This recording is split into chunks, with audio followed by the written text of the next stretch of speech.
Good evening, everybody, and welcome to Gone Digging Live from the Relic Room. Hope everybody's having a good evening. I'm having a great one myself. Let's see what's going on here in the stream. Right now it says currently we've got 22 folks that have come in to hang out with us. Jay Mart, Lincoln Central Coins, Kent, Old Kent from New Kent's here, Virginia Metal Detecting. A fantastic name, by the way. Steve Finner, nice to see you, Steve. Mark Sexton, see you in it 1210. What is going on, my friend?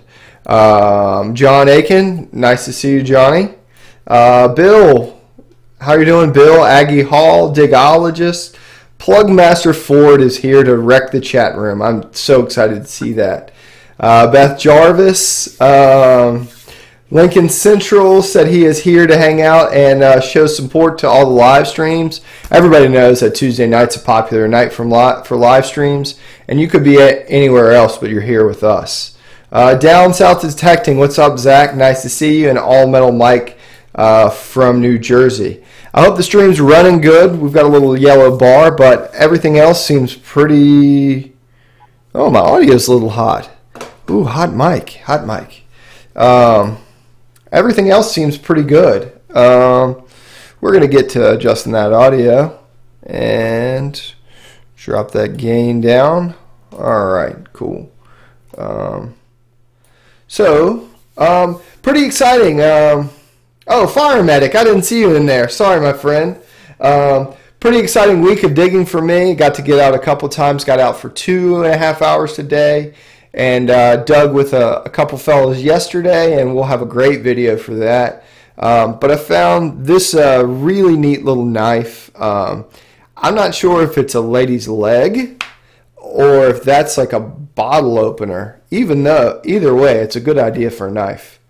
And then today, if you guys saw, you may have already seen this on the Gone Diggin Facebook page. Check out that jewel. That is a really nice point that I found today. And I was just sitting in the hole with a piece of metal. So really excited to have both of those real fun things in the pouch. Not every day you find a nice point. Shoebuckle Burt, what's going on, my friend? North Jersey Detectors here. And Miss Nugget Shooterette is here as well. Christina, hi. Hi, Christina. Nice to see you. So for this evening, we've got a great guest. You guys have seen him in the stream before. Will B Diggin. So we'll go ahead and bring him in here. So there we go. How are we doing, Brandon? Hey, pretty good. How are you, man? I'm great, man. Glad to have you on the stream. Kind of a little bit of a last minute notice, but dude, I'm so glad you could come and hang out with us. Hey, I appreciate the chance of getting on here, man. Yeah, dude. So tell me a little bit about yourself. How'd you start metal detecting? And we've actually got to dig together once, even though you're from all the way out west. I know it. VIV. I started back in I think it was 2007. I bought my first metal detector, and my dad and I actually went and bought them together, and then we found that the Digging, Virginia site, and then we went out and bought some TDIs and went out there, and we started going to those DIVs. We went to quite a few of them, and really got into that. And it's just a lot of fun.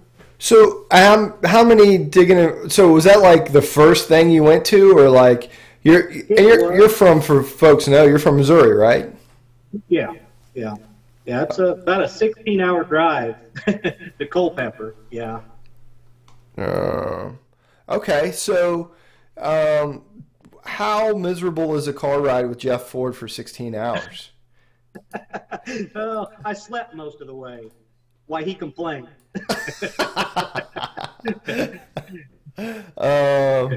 So there we go. Well, that makes sense. Yeah. While we're doing this, we're adjusting the audio as we go. So if this sounds good to you, let me know in the comments. If not, we'll do a little. We'll adjust it as we go. Yeah. So did you? So you started off digging in Missouri before you went to DIVs. We did. So how did you get into the hobby? I mean, you said you and your dad went out and bought some machines. Was it his idea? Was it your idea? Or was it No, some? it was my idea. We'd always been interested in it, and we talked about it for years and just never did it. And then I finally just said, "That's it, we're going." And we went up and we both bought one. And we started doing it, and we didn't start finding stuff right off. I think I went 2 years before I found my first silver coin. So it was pretty rough, but it was still fun. But So what was your first silver coin? it was, let's see, what was it? It was a barber quarter, actually. Wow. And so what kind of house were you in? A house site? Were you like in? You guys do a lot of different stuff that I'm not used to. Yeah, we do a lot of door knocking. It was a house site. It was actually my cousin's house. And it was an old house built in the mid 1800s, and it was just full of good coins, and that was my first barber quarter. So, and then things kind of progressed from there, and we started traveling. So yeah, so you guys started traveling. You went to DIVs. So what was your first digging in Virginia? It was 13. Oh gosh! 13. And so for folks who don't know, digging in Virginia is going on 44 and 45. No. No. So what will you be going to either of the new ones? We kind of got out of that a little bit. We've been doing more road trips out east, which was a lot of fun. Jeff and I and a couple other guys went up to Ohio. It was last year, and that was one of the funnest trips that I think I've ever had. It was a little funner than digging. A lot easier digging because we just went to and just door knocked, all over the place, and we've done very, very good. Yeah. I mean, on that trip, you guys found a bunch of really great stuff, large cents, and some great coins. Yeah. I ended up with 3 large cents and a half cent. I think 14 Indian heads, and I think I had 9 or 10 silver coins, and that was in 2.5 days of digging. Wow, it was ridiculous. Yeah, that's pretty awesome. That's really awesome. We had a long time. So Plugmaster Ford says you're the best with the GPX he's ever seen. Well, I don't know about that, but I've had several years of practice with it. I got pretty good. Yeah. So they're hard to learn. Yeah. So let's talk about machines. What are you currently swinging?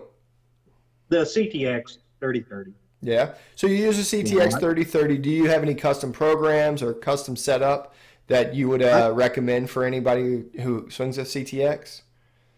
I really don't. I use the standard coin mode with an open screen, and that's all I've ever used. Really? And we pretty much dig silver every time we go out. Wow. So, I mean, the CTX seems to have this thing that is, that I don't know if machines are particularly better at finding one kind of item, but it seems like a CTX, when you hear that silver tone, I mean, as many silver coins as you guys dig, you know it right away. You do. Occasionally you get fooled. A wheat penny sometimes sounds just like silver, but you'll dig it no matter what. You'll know it's a coin. But, yeah. So, and like how many silvers have you dug this year? Wow. I mean, what's an average silver year? Oh, I did not keep count. Well, I started counting last year about halfway through, but I think I ended up with, 40 or 50 silvers. I don't know how many Indian heads, and gosh, I dug 16 shield nickels in 2 days. So I mean, how many shield nickels? I dug 16. I've dug 3 in my digging career. Well, that was we come up on a sidewalk tear out. I don't know if you've seen that video, but it was amazing. We ended up with I don't know. I think we found 9 seeded coins. I found a trime, like a 16 shield nickels, and it was crazy. That's the one I gave Zach a hard time for going. He found it. I should have been a little more discreet on my video, but he spotted it right off. Sorry, Zach. I didn't mean to give you too much of a hard time. I don't think Zach was too worried about it. If anything, he was at least a good sport about it. So Cliff said he dug 23 pull tabs in 2 hours. That could be a record. That's pretty good. So, man, I'm really excited. We got 41 folks here hanging out. I would encourage everybody in the chat, if you've not introduced yourself to some of the other folks who have great channels here, go over and check out Brandon's channel, give him a sub, and make sure that you're checking out everybody else and showing support throughout the community here. It's a really cool community that we've built here. So you started in 2007. You went and did some DIVs. You bought a TDI, and then you moved into a GPX. What other machines have you used over the course of your, I guess, evolution of metal detecting? Yeah. Well, I started with a White's DFX, and I used that for the first couple years, and I liked it. I found a lot of stuff, but not a lot of silver. Yeah. I dug a lot of shallow stuff. But then we went, as soon as the CTX come out, I got one of the first ones to be shipped, I think. As soon as they were out, I got it. So, and I've had it ever since. So I love it. That is awesome. Real quick, Fire Medic, Max Support, dude, thank you so much for the super chat. Much appreciated. Your support, just coming here and hanging out, and is enough. That's over the top. Thank you, brother. So are you like a subscriber that you need to have multiple different coils, or are you like standard stock coil kind of guy? I use a stock coil unless I'm in England, and then I use that 17-inch thing that tears your shoulder up. I can only swing it for a couple days before I have to take a break. But wide open fields with just look like a billboard table. It's you want the big coil. Yeah, that is awesome. I love, like, I'm not a fan of the little 6-inch coil unless I'm hunting in the water, because the stock coil sometimes can be a pain in the butt to find the targets. But I feel like I'm missing stuff with that little bitty hockey puck, No. I've never used one. They're just too small. But I can see where it would be, have its use in water for sure. Yeah. We just kind of got into that last year, and that's tough. Hunting in water is difficult, man. It's not what everybody thinks it is. Everybody thinks that it's this magical thing that, I see it on a video, I can go out in the water and do it. I mean, I've literally spent 40 minutes finding one target, Yep. You get so angry, and then you're like, I'm finding this thing. I don't care what happens. I'll never dig anything else again. So,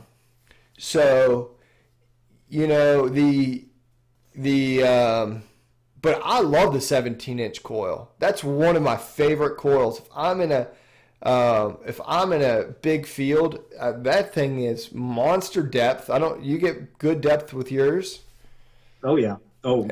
You dig. It goes really deep. Yeah, and I probably will not be using my Knox in England, Jeff. So do you have an Equinox? I do. I've never used it, but I've got one. My daughter uses it. Really? So why? I guess that's the question: is why haven't you used it? I like the CTX, and I know it. It's just, man, I just know what I'm digging.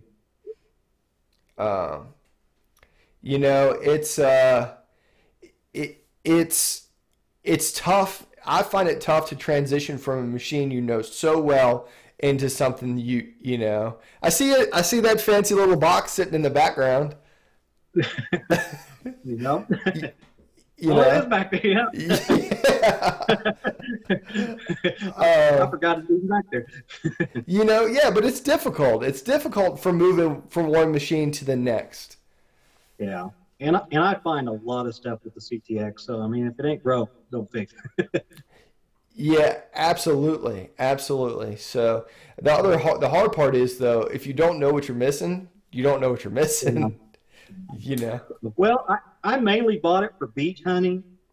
When we Mhm. travel, because it's just so compact. But we went to Mexico uh, last year, somewhere in July, and I was gonna take it. I almost did, but now I put it back, took my CTX, and and I'm glad I did because I found a lot of stuff. So, Really. oh yeah, So I'll just get a couple shout outs real quick. Chris Finley, Longest How, what is up, my friend? Mud and Max Metal Detecting from the UK is here. So I'm so it says, I hope you're all well, Brendan. Surely the CTX has the edge, the more tech in that big box. Absolutely. And that makes sense. The Equinox wasn't designed to eclipse the performance of the CTX. no. And the but if you could put the CTX technology and add that reactivity, that change in speed on the machine, and then put it all in the Equinox package, sign me up. Yeah. Oh, I'm telling you, if the CTX was just a little faster, it would be a. I mean, it is a good machine, but it is slow. You got to go slow. Mm-hmm. So Absolutely. And maybe we can move into a little bit of this. So you've been going to England for a long time. well, I started back in it was when did we first go? We went. My dad and I went in 2013. We went for a 7-day hunt down there, and it was awful conditions. It was late April when we went, and that is too early. It was cold. Uh, there was basically a blizzard going on when we were down there. It was snowing so hard and the wind was blowing so much we literally detected backwards, so it wouldn't hit our face. Oh But my gosh. yeah, So it was in terrible. 2013, that's like on the edge of before it was popular to go to England to metal detect, right? Yeah, I think so. I really don't know. I know it's getting a lot more popular now. We've got a group of guys getting ready to go in March. I'm looking forward to that. Plugmaster Ford, Missouri Mike, and my dad, and another guy from our club, Lance Young, and Jeff Barber from Arkansas is going to go. So we kind of got a whole Missouri, Arkansas group going down for 10 days. So, So, and I mean, maybe you can tell me about what the experience is of traveling with a metal detector to England, the whole, what it's like to dig there. Obviously, Mud Max said, sorry about the weather conditions. They suck in England most of the time. it's awful. Like, how do you go about preparing for a trip to go metal detecting in England? Oh, goodness. Well, I usually take two machines, and I always put them in my check bag. I never try to carry them with me. I do carry the batteries and stuff, and I always get stopped, and they always, the scanners, when it goes through there, they see pinpointers and batteries and chargers and all that electronics, it usually throws up red flags. But, they simply open it up, look in it, and then just go on. So it's not too bad. So, So now let's talk about preparation for just clothing. I mean, like, are you taking like rain suits or like? yeah, you have to have good rain gear because it rains all the time in England. Just warm clothes. Honestly, I wore the same clothes for 10 days straight, pretty much. And I got home and just threw my socks away. That's how bad they were. Oh my gosh, dude! Yeah, If you wore the same pair of socks for 10 days, good you can pretty God! much stand them up in the corner. But I'm surprised they weren't like dancing around the room. it was bad. It was bad. But you dig all day long. you go home, you take your, your dirty clothes off, but you take a shower and then you get ready to do it again. So I mean, why keep putting clean clothes on when you're just going to get dirty? So No, I agree with that. I mean, that's what I do at Digging in Virginia. I very rarely change. I mean, if I change, it's because we go out at night to have a beverage. You know, obviously good rain gears and must, backup detector. What's the reception like? What are the folks like? Like, how do you go about getting a trip booked? Let's talk about some of that stuff. Yeah. Well, we actually met some guys at a Carthage. They had a metal detecting day in Carthage back in 2012, I think. And we met some guys, and we were talking about digging in Virginia. I'm like, oh, you got to go to England. I'm like, England? I never even thought about doing it. And he gave me the website. It's a Colchester Treasure Hunting Club, and they only cater to foreigners. They won't let any Brits go there. So I guess they're afraid. It's kind of crazy because I guess they're afraid of them going back on the land. So they only take, people from out of the country. So, I got signed up on it, and I just went, and I loved it. So back in 2013, my dad and I went for 7 days, and he found a 45 BC Celtic gold coin, I think at the third day. Oh, my gosh. It was just, that's my holy grail. That is what I've been going and keep going back for, and I still have not found it. So I've got to keep going until I do. So, thinking about and talking about that stuff, there are rules to doing this, right? You can't just go. And so talk to me about the rules about that. Yeah, well, we belong to this club, and the guy that runs the club basically leases all this farm land around the Colchester area, which was pretty much some of the oldest settled land in Britain. I mean, you've got, Romans, the Celts. I mean, you've got through the ages, and it's just amazing property. But you pretty much have to pay to do it, obviously, and right, and I started going for 2 weeks at a time because 1 week wasn't really enough, And so my wife didn't really like it too much, but I was, 14 days of straight metal detecting. It's a workout. So, and it's fun. So, and as far as like the permit and stuff, talk to me about that gold coin. So obviously everybody in the chat wants to know if you got to keep it. He did, actually. It took 3 years to get it back, but he got it. They have, pretty fair treasure laws there. Everything has to have an export license. Anything over, I think, 50 years old, you have to have an export license for. And anything that is declared treasure, which I think it's got to be, 300 years old and made out of precious metal, they declare treasure, and then they send it in, and the museums get an opportunity to buy it at fair market value. And then if they do buy it, you get half, and the farmer, which owns the lands, gets half. But they usually don't buy that much stuff, They only buy the really, really good stuff. Not that a Celtic gold coin isn't, but they buy Fords made, so they save their money for that. For like big hoards and stuff like that. Yeah. Because a lot of that stuff is really expensive, and they just don't usually buy single gold coins. And that makes sense. That's, believe it or not, there are a lot of treasure laws in the States if you choose to look for them. Like in Virginia, we have a permit system for anything found in a tidal body of water, and a lot of states have that. So it's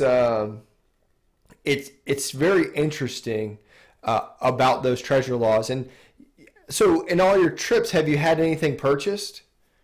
I have, unfortunately. Yeah. I think Jeff just asked about it. Yeah. I found it was a 16th century piece of gold jewelry. It was about the size of an Aggie marble, and it was so solid like gold. what, like bigger than a quarter? bigger than a quarter, and it was round, and it kind of reminded you of like a sea mine. It had these little nodules around it, and each Oh, so little like one of the nodule had an emerald. old-fashioned ship's mines that had little Yeah, fuses on it. it did, and each little nodule had an emerald in it, and Oh my gosh. yeah, and they bought it. So, Yeah. but I was a little disappointed. Yeah. But did it pay for your trip? It did not. It did Oh, not. It really? was there was it was an oddball thing.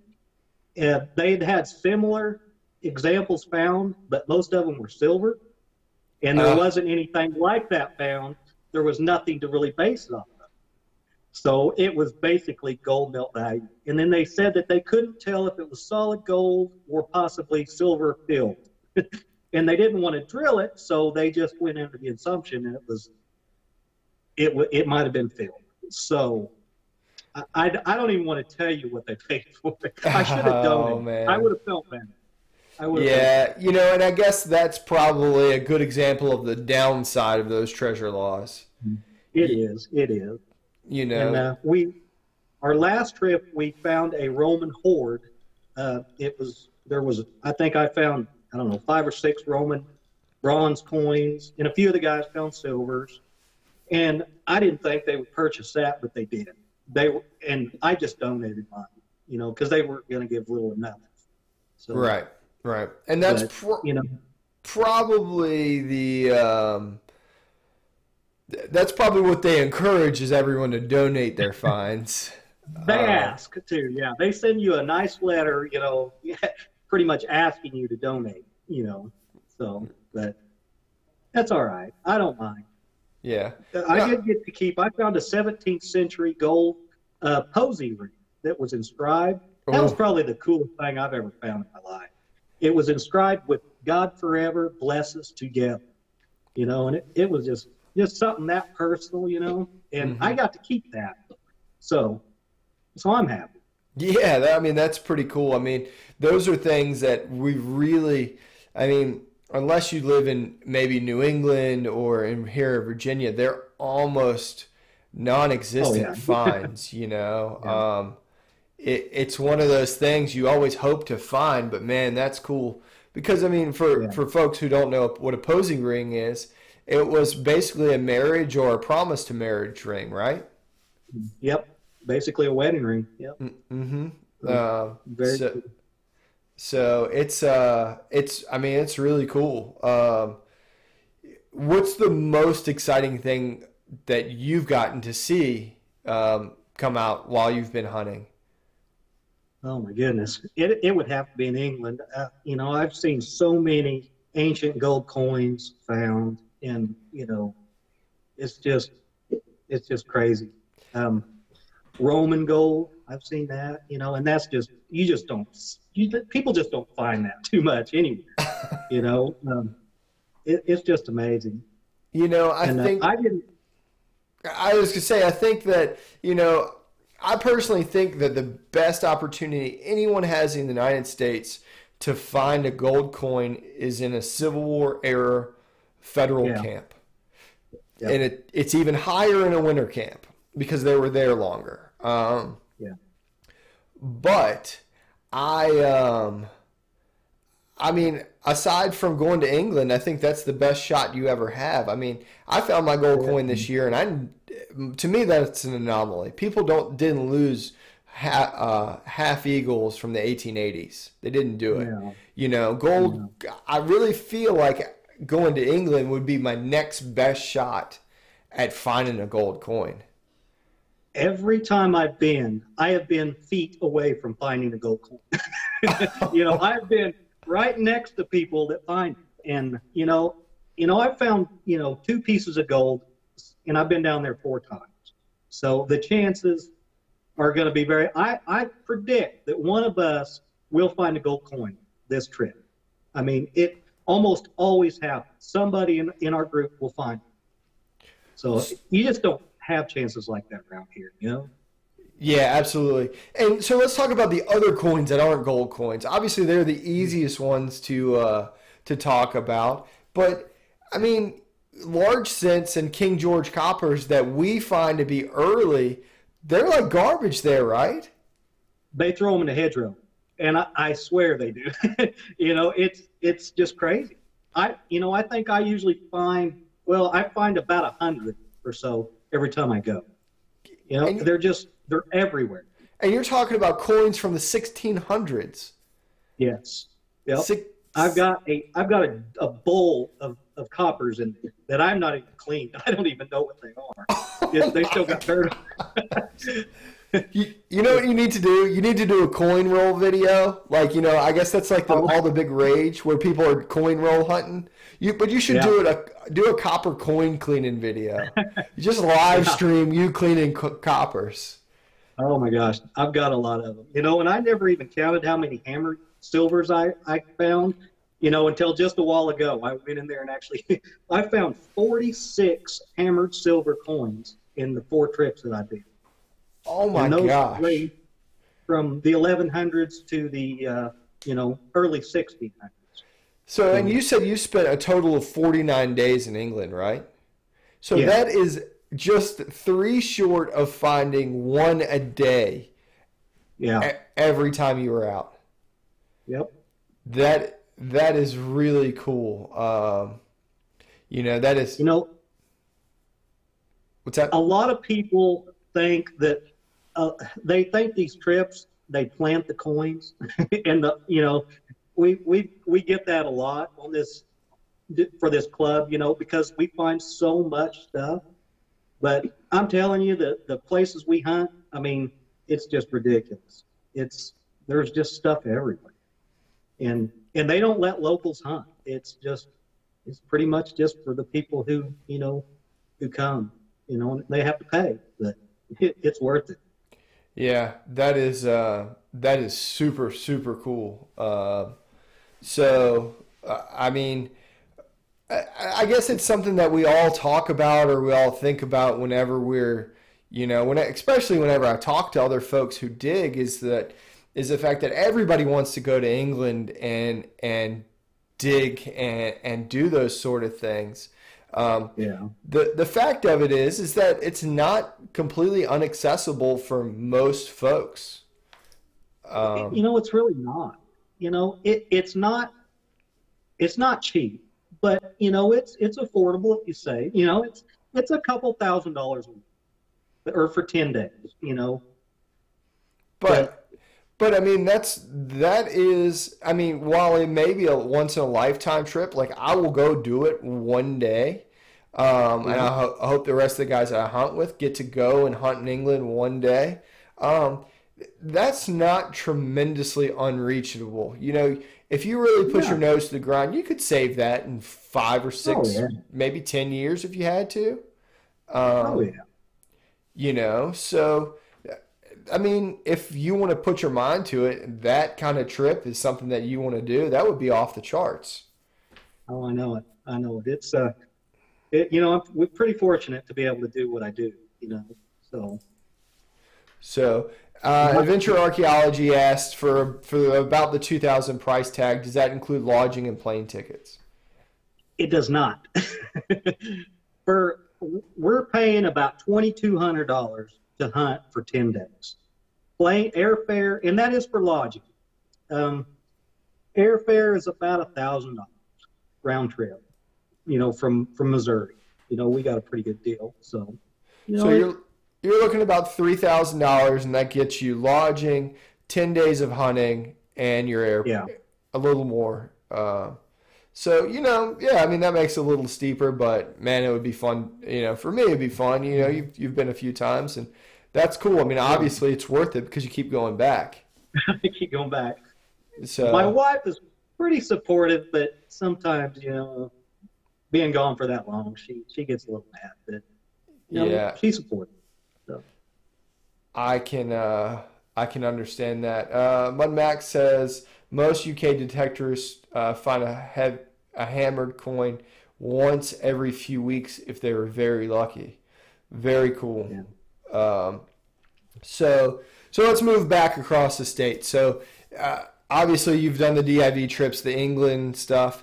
But you guys said you started moving out and doing trips out and away from where you live in Missouri because from what I understand is there's a lot of guys who hunt towns really hard in those places, right?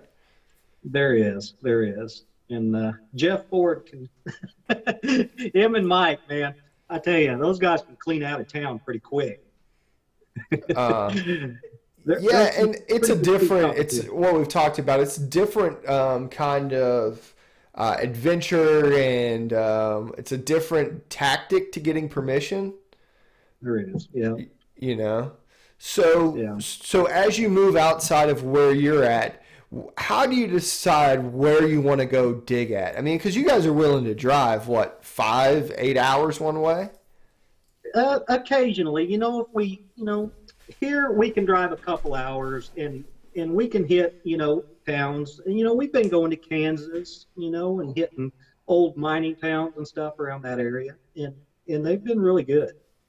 But do you have like a research that says like a circle area, like we're gonna go check out this town? Like what research tools do you use? I mean, you don't have to give all your secrets away, but yeah. We just kind of get our maps out, and then we Wikipedia the towns around there and look at populations, back then, and the ones with the higher population, we just make a road trip out and check them out. And we like to find smaller towns. People seem to be a little more receptive. Big cities, some people are just crazy. So. Yeah, and I can understand that. Small town America is like everybody says hi to you, even if you're a stranger, right? Yeah. Oh, yeah. Farming communities are the best, So yeah. Most of them are because they know their neighbors. So, do you ever get the permission for one yard, and somebody else goes, "Hey, my cousin Sue lives down the road." Yeah, it happens quite a bit. What's the best like secondary permission you've ever gotten? Oh, that's hard to say, really. I can't even. See, I don't know. So I had this fort one time, and the guy and he gave me permission to metal detect a Civil War fort, and he said, "You know what? I got a friend who lives down the road. Let's go knock on her door." So we went over there, and I was like, "Oh my gosh!" The house was built in 1799, very small house, very cool. And she said, "Well, yeah." She's like, "I don't know why you want to hunt here. You can go hunt his land, but if you want, go for it." Well, her backyard was a field hospital just before the fall of Richmond. I ended up digging 5 Civil War belt buckles. I bought my first barber half. I dug in there. Spurs. I dug an 1836 bust quarter. So that was like the best secondary permission I've friend of a friend. Yeah. I've never had anything quite like that. So I guess nothing really, notable. So when you go to these towns, do you try to build or bank that kind of permission system though, or you just simply door knocking? Hey, my name's Brandon. This is my friend Jeff. He's kind of slow. I do this as a charity to him. Oh, that's fun. Sort of like that. The guy I usually go with does most of the door knocking, and he is very persistent. If he doesn't get one, he will just start walking house to house. So I mean, it works out well. So I'm sure Jeff will chime in because I don't do a lot of door knocking. I usually have him, but occasionally when I go with Jeff, he makes me get out and do it. Hi, my name's Brandon. That's my friend Jeff. He has a bear in the back that's going to maul me if I don't knock on your door. Pretty much, yeah. For folks in the chat who don't know, Jeff Ford has a amateur bear circus. He Barnum and Bailey went out of business, and he bought all their tents and put all his bears in it. Yep. So tag team recovers here. Marty, Digging with Marty's here. Shoebuckle Bert. Jason the Quarter Hoarder is here. Jason can also probably throw some funny stories about Jeff, who was hanging out. I did see Missouri Mike, Ben, Frank, OG hanging out. Pittsburgh coin hunting. Who else? Purple Gang. What's up, Purple Gang? Jamie Henley, Ralph McGee. I saw Adventures of Dirt sometime. We've got a kicking Brotherhood metal detecting.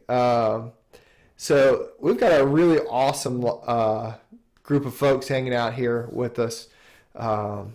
So Mud Max, thank you for stopping in with us this evening and giving some insight about digging in England. Sam Hill is still here. And who else did I see? Oh, Uper Digger. I don't even know if I said that. So, but yeah. So I guess the other thing I'll ask. So you've been to England.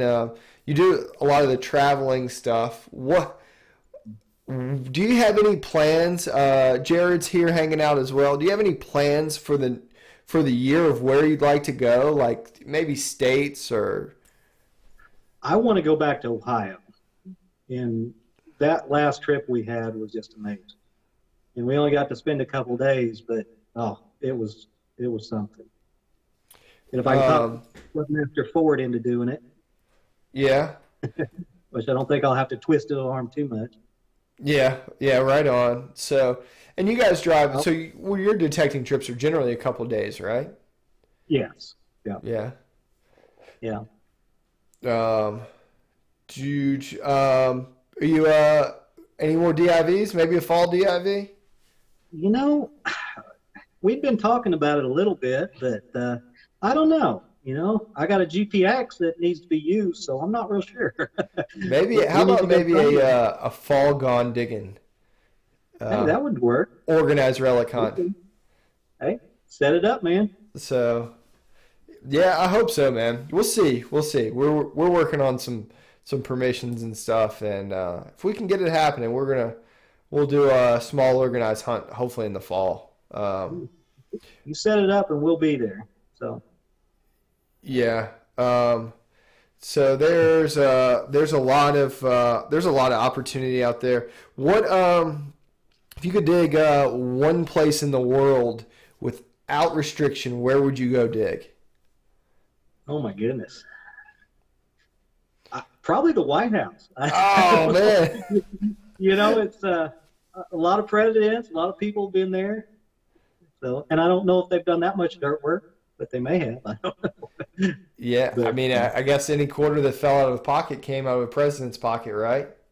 Yeah, I mean, Zach does really good at courthouses, so I mean, you would think the White House would have just as much treasure, huh? Yeah, absolutely, absolutely. So, any other plans? Like any other? What's on your bucket list? If you like, do you have a bucket list? Besides that English gold coin? You know, until I find one, I'm just going to keep going. So, and then probably when I do find one, I'll have to go back for more. So I don't know. You know, if England is kind of it for me. I mean, it's hard to get any older than that. And they have very, very, I mean, they let you hunt. A lot of these places, you know, I had a guy from Italy, you know, emailed me wanting me to send him coins so he could dig them up on video because he's not allowed to dig up. So I really don't know what's going on there, but I don't know. So where Spain is illegal to even own a metal detector? There's a couple places like that. Yeah. So, what else? There's somebody said they wanted to dig on Mount Vernon. That'd be cool. Yeah. Petersburg National Battlefield. Yeah, there's a lot of different cool places to go. Yeah. So, oh, that's what I was going to ask. So, you guys are dealing with all this cold weather too, right? It is. It's really cold right So, what do you now. do when you can't dig? I don't know. Well, I have been thinking about it. My wife's family has some land just south of where we live, and there's a big cave out there. And I'd been in there a few years ago, and we made a sifter and took out there. And we started digging buckets of dirt out, and there was almost an arrowhead from every bucket. It was amazing. I mean, it was unreal. So Really? I'm definitely going to go back out there and do that some more. How big is this cave? Oh, it's probably, I don't know, 15 foot by 20 foot, probably 10 feet high. It's a big cave, but it's got a lot of gravel that's been washed in. It sets up on top, well, kind of in a bluff area, and a lot of gravel and stuff has washed in there. But it's just amazing the stuff we pulled out of it. So, and like, did you have an idea to do that before? Like, did somebody tip you off? They did. A friend of mine said that he went probably 20 years ago and done it, and they actually camped out there one weekend and dug probably 100 arrowheads in that weekend. Oh my gosh. And so we went back out there. I went and to the welding shop and had a sifter made, and we went and set it up there. And gosh, it was something. We found I guess a gorget. I'd never even heard of them. It was I don't know, about the size of a bar of soap, real flat, was scalloped around the edges, had two holes in it. It was really cool. So, and you know what that's used for? I don't. I just know that they called it a gorget or something. Yeah, and I think that what that's used for was prior to bow and arrows, everything was tossed on an addle. Is that right? Yeah. If I said that right. And I think that was a counterweight stone that they would tie to the bottom. I may be wrong, but it's some sort of counterweight stone. But that's incredible, man. I never even thought about doing something like that. That's like the perfect shelter, the perfect place to go hang out, right? It is. Yeah. I've been thinking about it. I mean, this weekend is supposed to thaw out again, so hopefully I'll have a window. But if not, I'll probably go do that. Really? So, Very cool, yeah. man. I'd love to see a video of that. Oh yeah. So that is super cool. Yeah, it's pretty pumped. Jeff said you have a cat bust curse.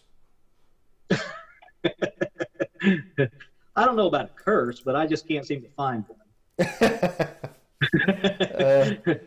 I did finally find a crime, but not a half sin. Very right on. California Gold Rush is here hanging out with us as well. If anybody else has any questions for Brandon, harassment or anything otherwise, please feel free to throw that in the chat. So you said your daughter was digging with the Equinox. Yeah. Yeah. She doesn't do it very often, only when I make her. She's 12, so it's kind of hard. She's going through that stage right now where she doesn't want to have anything to do with me. So. Okay. Well, I've got that to look forward to in about 12 years then. Oh, it's terrible. So when she does go out and dig, she's pretty good at it? She is. We've hunted parks a few times, and she just takes off and she digs a lot of stuff on her own. When I take her to the club hunts, and she helps me dig up, silvers. It's a lot of fun. Yeah. So, and what's the so tell me a little bit about your local club as well. Well, we just changed the name of it. Jeff might have to help me with this. The 24th State Relic. It was 417 Relic Hunters, but it was just changed. it's a really good club. It's based out of Springfield, Missouri, and there's quite a few members. Mike Clutter, Missouri Mike, is the president. Uh, Jeff, I'm not sure what Jeff. He does something in there, but probably not very important. Uh, I don't know if he's still even on here. I don't know either. He said, "Oh, he did say you better invite a buddy to go arrowhead hunt." Oh, oh yeah, he's still on there. I definitely will. If it's too cold, to dig, then we'll go dig some arrowheads, Jeff. That's cool. You would have to pry me out of that cave. Oh, it is amazing. It's really fun. And that gorget was actually about 6 feet deep. We dug a corner out, and we went down about 6 feet, and then that gorget was down that deep. So there's still that much farther to go. I mean, and no telling how much deeper it is in there. Oh my gosh! It's just loaded with gravel. Yeah, that's wild, man. That deep. So that is absolutely fantastic, man. There's got to be so much cool stuff to find. Oh yeah. We found a lot of pieces of pottery and stuff in there that kiln fired, whatever they used back then. I don't know, and I don't know anything about arrowheads really. Just like doing it. We just find all different kinds, and sizes. So. Yeah. Yeah, that is absolutely awesome. So have you ever detected in that cave? I have, and there's nothing. So there's nothing, but I wonder at 6 feet what you would find. Oh, there's no telling. I mean, I guess if you're sifting it though, you really wouldn't have to detect it, right? No, and I have had my metal detector in there, but there's just no signals. And anything deeper than that, it probably wasn't going to be metal back then anyway. So, no. Unless it was like copper culture trade items. And I don't know if that stuff moved that far south, I really don't know. So do you, aside from points and things like that, do you ever find any beads Yeah. Oh yeah, really? We find a lot of beads and stuff come out, or not colored ones, basically just stone beads. So I don't know the ages of a lot of this stuff, but that's that is wild. Jason said 6 foot deep barely covers Jeff's boots. So I'll agree with that.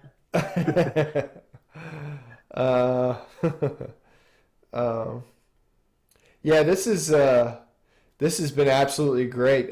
52 folks hanging out for pretty much the duration of the live stream. So Carolina's Lost Relic Hunters, what is up? And they said Jesse James used a lot of caves. I guess like Jesse James could be in your area, right?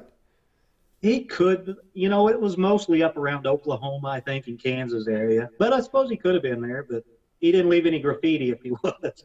So there's nothing in there. Very cool, man. Very cool. So this is it said Pittsburgh Coin Hunting. Said he would love to find an arrowhead. His great grandmother was full-blooded Cherokee. Well, that's cool. Yeah, that's cool, man. And you were saying earlier, you guys find a lot of points just out digging, just wherever you are, right? We do. Yep, we do. We went and did a little detecting. Jeff and I did out not too far from that cave. There was an old home site out there, and I did find a point in one of my holes.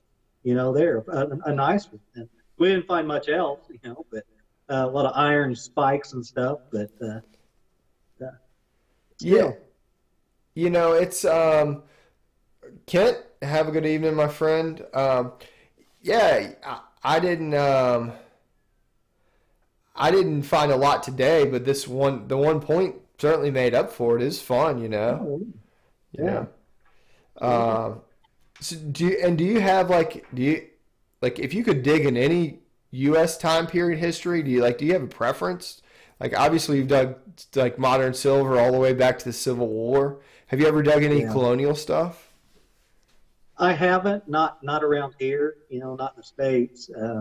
mostly around, in Missouri, you're lucky to find anything that's older than 1870s, honestly.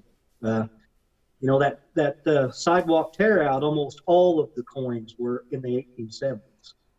So, and found several Carson cities, but really not much older than that, man. It's about as old as it gets around here. Right. Right. So, and that's cool, man. So obviously you were finding tear outs. How do you go about finding a tear out? Like, is there a website? You just lucky. Like, just drive down the street, slam on the brakes, hope nobody runs into the back of you, get out. Well, the town that we decided we were going to go to, we always start downtown and kind of work our way out, in circles, and look for the older houses. But we pulled up in this old town, and it just had all of the sidewalks tore out. It was just gravel. You could see the pits of brick and glass and stuff shining. Like, oh my gosh, and it's like a ghost town. There was nobody around. We went to the local police station and asked, and they were like, "You want what?" And they said, "Well, we don't. There's no ordinance against it, but we can't give you permission. So, whatever." So, within about 1 minute, we had a seated court. Oh my gosh! It was like it was on then. So we just stayed there for all day long, obviously, and then. Oh my gosh. Yeah, so do you get what kind of interaction do you have when people asking you questions and stuff? There, a few people stopped by, but most of them didn't care. That town, it is almost like a ghost town. There was hardly anybody there, and they just waved and, really nothing. It's funny. So here's my funny sidewalk story. Me and Jamie Henley found a sidewalk tear out in a local town, and it was like a warm summer evening. It was nobody out, and I was like, "Hey, you run the machine, and I'll dig the holes." Like, we only had one machine. I was like, "I don't care. It'll be fun."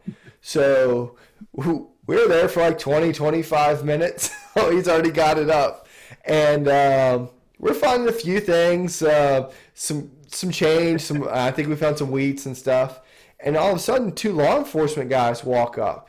I'm like, those guys are acting weird. And I look, and one of them's got a shotgun. And I was like, whoa, what's going on? And they're like, oh, well, we got a call that said 2 guys were standing around with a gun in the middle of Main Street. And I was like, oh my goodness. A shovel is a gun these days? So maybe it was our bad about doing it that 7 o'clock in the evening, but it was when they had stopped working, So, yeah. Absolutely crazy. Man, that would be something. Yeah. But have you ever had any of that kind of stuff happen to you? Actually, we got stopped by the police. I was with Zach from Down South Detecting in Nebraska, hunting his courthouse. Thanks, Zach. And, police pulled up and had complaints, and of course they took down all my information and ran my name and everything. And I obviously come back clean. And he said, "Well, you guys can keep going, but I'm like, I'm leaving." But because I was worried about, it was kind of hot, so the plugs, drying up and dying, and then they try to make, find me for resodding the courthouse or something. But it didn't happen. Yeah. Yeah, absolutely, Although man. I did get a call from Nebraska I didn't answer it though. So I'm not sure. I was hoping I seen that number come up. I'm like, there's no way I'm not answering this. So, but they didn't leave the message, so I guess I'm in the clear. Shoebuckle Bert said he had a guy call to police on him 2 weeks ago, and they reported that he was burying bodies in the woods. Oh my God.